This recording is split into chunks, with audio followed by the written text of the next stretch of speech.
बड़े नामचीन लोग पहुंचे थे। अपर्णा और प्रतीक की बेटी का नाम प्रथमा है। जी हां, आपको आगे बताएं, मुलायम परिवार बहू होने के बाद भी बीजेपी की तारीफ कर सुर्खियों में आई और बीजेपी उन्होंने ज्वाइन की। समाजवादी पार्टी से उन्होंने पॉलिटिकल करियर शुरू करने की कोशिश की, लेकिन वहां बात नहीं बनी। साल 2014 में स्वच्छ भारत अभियान के लिए उन्हें चुना गया। साल 2017 के यूपी विधानसभा चुनाव में लखनऊ कैंट सीट से समाजवादी पार्टी के टिकट पर उन्होंने चुनाव लड़ा था, लेकिन उन्हें हार का सामना करना पड़ा। इसके बाद अपर्णा को बीजेपी ने प्रत्याशी बनाया। रीता बहुगुणा जोशी के हाथों हार का इन्हें सामना करना पड़ा और साल 2022 में अपर्णा यादव ने भारतीय जनता पार्टी का दामन थाम लिया और तब से ही वो बीजेपी की पॉलिटिक्स कर रही हैं।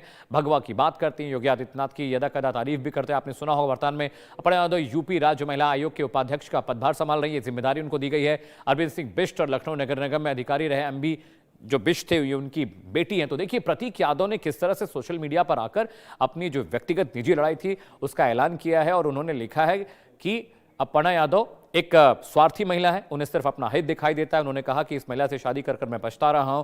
उन्होंने कहा कि अपर्णा यादव को बहुत जल्द मैं तलाक देने वाला हूं। उन्होंने कहा कि मेरी जो मानसिक स्थिति है, जो मेंटल कंडीशन, वो ठीक नहीं है और मैं ये सारी बातें बताते हुए बहुत दुखी हूं, लेकिन मैं इसका सार्वजनिक ऐलान इसलिए कर रहा हूं। I am not going to divorce this selfish lady women as soon as possible. वो कह रहे हैं कि इस स्वार्थी महिला को मैं बहुत जल्दी तलाक देने जा रहा हूं। और ये तस्वीरें देखिए, उनके सोशल मीडिया का पोस्ट हम दिखा रहे हैं, किस तरह से स्कूल से शुरू हुआ प्यार का जो रिश्ता था, जो रिलेशनशिप था, वो इतने सालों तक चला और उसके बाद देखिए अचानक प्रतीक यादव सोशल मीडिया पर आते हैं, इस तरह का बयान देते हैं, जो हैरान करने वाला भी है कि आखिर सब कुछ ठीक चला था, अचानक क्या हो गया। कहीं वजह ये तो नहीं क्योंकि वो बीजेपी का दामन उन्होंने थाम लिया था, कहीं वजह ये तो नहीं क्योंकि समाजवादी पार्टी के खिलाफ वो बयान दे रही थी। और जो भी वजह हो, आने वाले वक्त में ये और क्लियर हो जाएगा कि आखिर अपर्णा यादव को तलाक प्रतीक यादव क्यों दे रहे हैं। जी हां, खबरों में आगे बढ़ते हैं। इस वक्त बड़ी खबर आ रही है, उसका रुख करते हैं। यूएई के राष्ट्रपति के साथ पीएम मोदी की बैठक शुरू हो चुकी है। दोनों नेताओं के बीच कई मुद्दों पर चर्चा हुई है, हाई लेवल चर्चा हुई है, कई दस्तावेजों का आदान प्रदान हुआ है। बैठक में लेटर ऑफ इंटेंट पर साझेदारी बनी है। रणनीतिक रक्षा साझेदारी के लिए भी सहमति बनी है। गुजरात में निवेश को लेकर सहमति बनी है। धोलेरा निवेश क्षेत्र में यूएई की भागीदारी पर बातचीत हुई है। भारत में डेटा सेंटर में निवेश करने की योजना यूएई ने बताई है। पश्चिम एशिया, अफ्रीका में निर्यात पर सहमति बनी है। भारत यूएई में परमाणु ऊर्जा पर साझेदारी पर बातचीत हुई है। यूएई ने सीमा पार आतंकवाद की निंदा की है। गाजा, यमन, ईरान के हालात पर भी चर्चा हुई है। तो दोनों देशों के बीच कई बायलैटरल टाइज हुए हैं, जिनमें डेटा सेंटर पर बात होनी है, जिनमें इन्वेस्टमेंट पर बात होनी है, जिसमें इंपोर्ट एक्सपोर्ट पर बात होनी है और साथ ही साथ भारत में निवेश की चर्चा पर भी हुई है और उस पर भी लेटर ऑफ इंटेंट यानी सहमति बनी है। और प्रधानमंत्री नरेंद्र मोदी ने आज खुद प्रोटोकॉल तोड़ते हुए उन्हें रिसीव करने के लिए एयरपोर्ट पहुंचे थे, उन्हें गले लगाया, उनका रेड कार्पेट स्वागत किया गया, अपनी गाड़ी में बिठाकर उनको प्रधानमंत्री आवास पर लेकर। तस्वीर उसी वक्त की है जब दोनों नेताओं के बीच मुलाकात हुई, बातचीत हुई। ईरान के मसले पर डिस्कशन जरूर हुआ है क्योंकि खाड़ी देशों में, मिडिल ईस्ट में जिस तरह का तनाव है, उसे देखने के बाद ऐसा लगता है कि ईरान के मसले पर जरूर बातचीत और बैठक को। इस बीच अगली बड़ी खबर का रुख करते हैं। बैठक में आतंकवाद का भी मुद्दा उठा है, ये भी ब्रेकिंग न्यूज आ रही है। यूएई ने सीमापार आतंकवाद की निंदा की, जिससे पाकिस्तान इन्फ्लेशन कर रहा है। गजा, यमन, ईरान के हालात पर भी चर्चा हुई। दोनों नेताओं ने मुलाकात की है। बायलैटरल टाइज हुए हैं, जिसमें कारोबार, डेटा सेंटर, डिफेंस, परमाणु ऊर्जा पर भी बातचीत हुई है। इन्वेस्टमेंट पर भी चर्चा हुई है, इंपोर्ट एक्सपोर्ट पर चर्चा हुई है।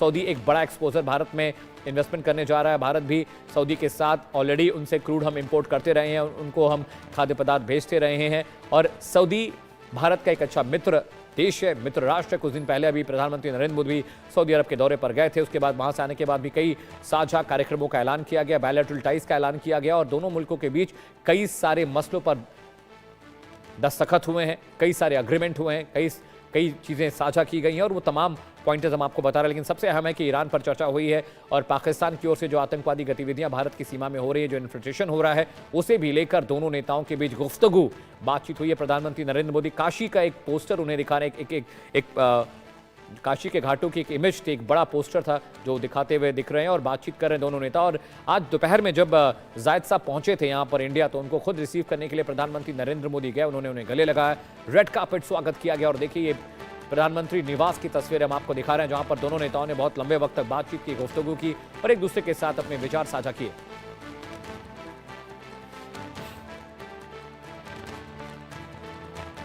और खबरों में आगे बढ़ते हैं। यूपी में अगर अभी विधानसभा चुनाव हुए तो जनता किसको पसंद करेगी, इस पर इंडिया न्यूज ने अलग अलग शहरों से एक्सक्लूसिव रिपोर्ट और सर्वे किया है। क्योंकि वैसे तो यूपी में 2027 में विधानसभा चुनाव होंगे, लेकिन अभी से चुनावी सरगर्मी तेज है। क्योंकि हाल ही में ब्राह्मणों और ठाकुर विधायकों की मीटिंग के बाद एसपी का ब्राह्मणों को ऑफर और फिर मायावती ने भी ब्राह्मणों को अपनी पार्टी में साथ आने का ऑफर दिया है, उस पर भी चर्चा हो रही है। जिससे लगता है कि इस बार यूपी मायावती भी अपने पुराने अंदाज में दिख रही है, यानी उन्होंने कमर कस ली है। 27 का रण कैसा होगा, इस रिपोर्ट के जरिए देखिए।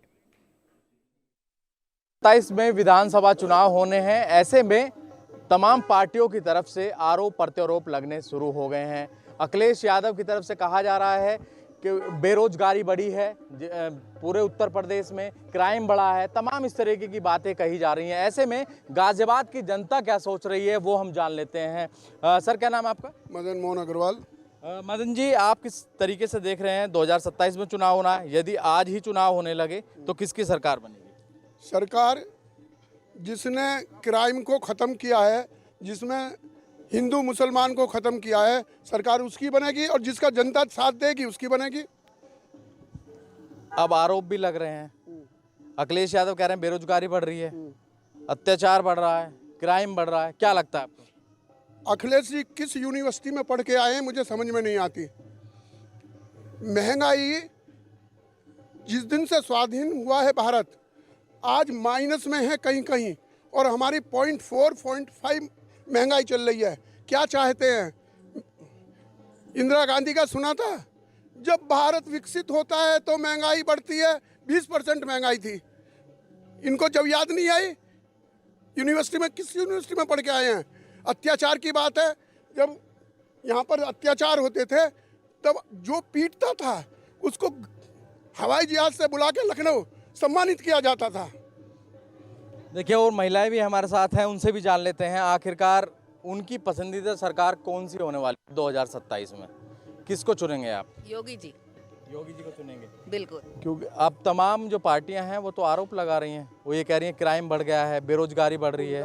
आप महिलाएं हैं और गृहिणी भी हैं, किस तरीके से देखती हैं? हर सच्चे आदमी पे आरोप प्रत्यारोप तो लगेंगे। जो आदमी सच्चा होगा, कुछ करेगा, उसी पे तो प्रत्यारोप लगेंगे। जो कुछ करेगा ही नहीं, उस पर क्या प्रत्यारोप लगेंगे? तो वही योगी जी के साथ है। वजह क्या है आखिरकार योगी को ही चुन रहे हैं आप? कुछ करके तो हुआ है। हमारी यूपी को देखिए कितना सुधारा है, अब खुद देखिए, सड़कें बन गई, कितने हाईवेज बन गए, कितना हमारे लिए सुगम हो गया। देखिए, ये वो गृहिणी हैं और ये वो महिलाएं हैं जो साफ तौर पर कह रही हैं किस तरीके से डेवलपमेंट हुआ है, इंफ्रास्ट्रक्चर बढ़ा है, ऐसे में सुरक्षा भी बढ़ी है महिलाओं की, ये भी बात की जा रही है। तो ऐसे में और भी महिलाएं हैं, उनसे भी जान लेते हैं। अंकल, आता हूँ आपके पास भी, एक बार जान लेते हैं। आते हैं। मैम, क्या नाम है? विनीता सिंघल।